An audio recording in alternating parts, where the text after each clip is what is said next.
So Nate, one of the things that most listeners don't know is that you and I are always talking either before we record or we're texting throughout the day or calling each other or whatever as we see big market news. And so I know nobody ever knows which way the market is going to go, but you and I are both trying to keep our ear to the ground to figure these things out. One of the things that you and I both like doing is looking for interviews and articles by really established real estate investors to get their opinions on the issue.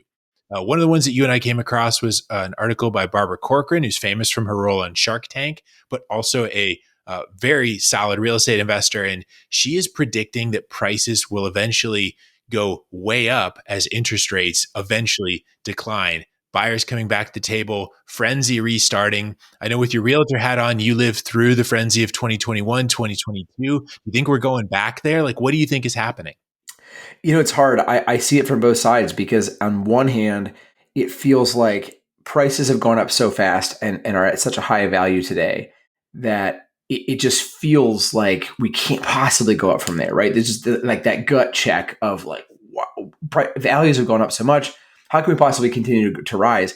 At the same time, houses that are coming on the market, even today, with interest rates peaking at 8% or whatever they are right now, we still see competitive options on these houses where a house comes on the market, multiple people are wanting to buy it, and they're more than happy to pay that price for it. So when you look at supply and demand economics, like there are a lot of people demanding that house and they're more than happy to pay that amount. So I get it. Like I think she's right that if interest rates come down, prices kind of have to go up unless something else bigger changes. I don't see any other way.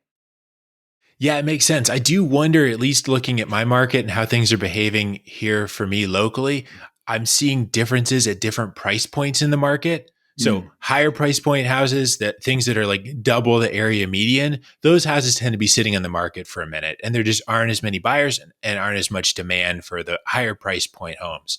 The homes that are like half the median local value, the kind of typical traditional starter home type house, those are on the market for like seconds and they seem to move with multiple offers still because it seems like there's more and more people being pushed towards lower price point houses as rates go so high. Just as you're thinking about monthly affordability and those kind of things, a lot of folks that were thinking, hey, I'd love a 3 or 4 bedroom house now are thinking, I would love a 2 bedroom house, just as we face the reality of what pricing is right now.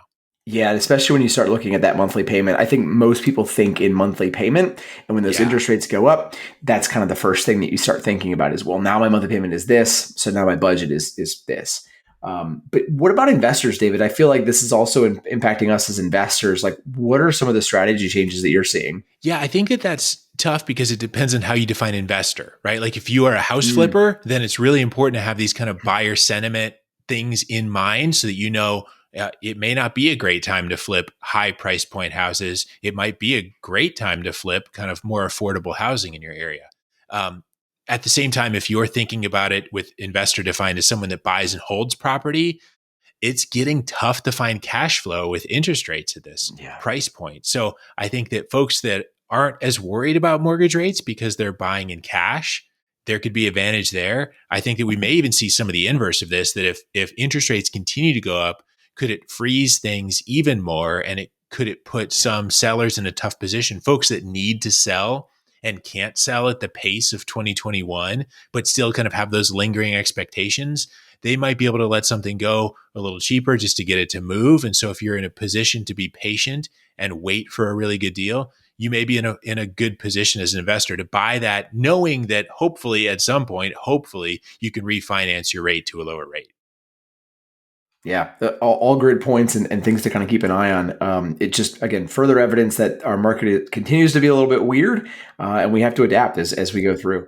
Yeah, I think that, just as you and I do, I think finding these articles, kicking these around with friends, keep paying attention to our newsletter. We'll continue kicking these things around so you can just hear our ramblings on articles like this. And hopefully putting all this together can give you a little bit more thought and prediction of where the market's going.